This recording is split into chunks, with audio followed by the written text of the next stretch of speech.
Nagabenta ki khubor baman kasni pet but subscribe ya u Antor News.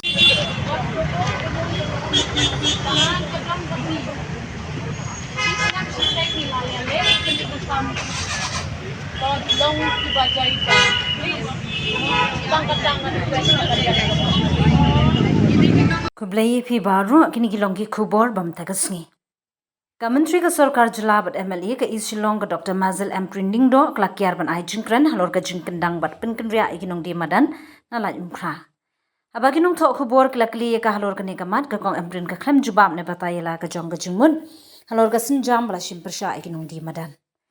Daga ba penteri kami ke hukum jaga Meghalaya High Court ke Shillong Municipal Board SMB ke lapelong ke jingweng bat penkenria ikinong di madan na ki benta ba pher jong ke Laitumkhrah.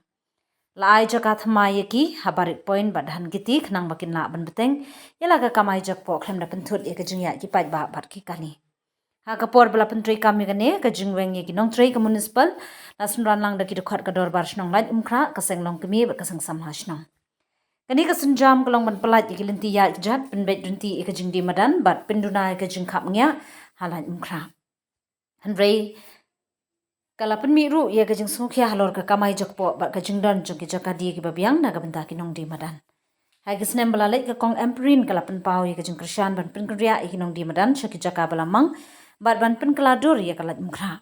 Pembalale hakendai lan ndai kan ia kenti ke klem ai kanu gunu kajing ia kentho halor kajing penkria.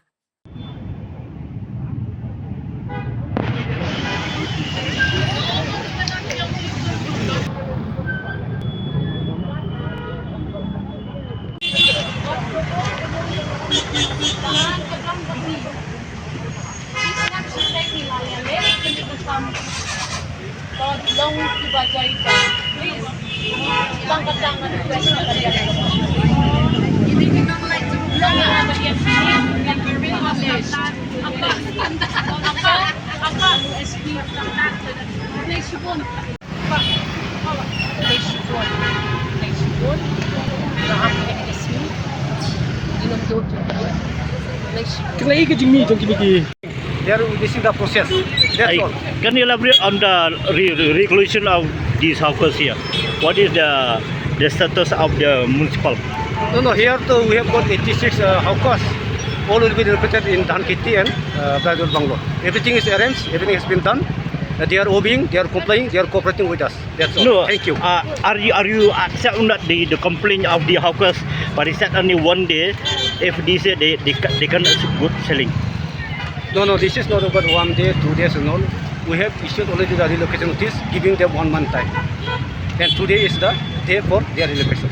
No, they are accept or not that? Yeah, they have accepted. All accepted. Also regarding the hawkers from the jail road, sir, what about the No, that's a different issue. Okay, so can you tell us, sir, because that's a different issue. We'll take action accordingly.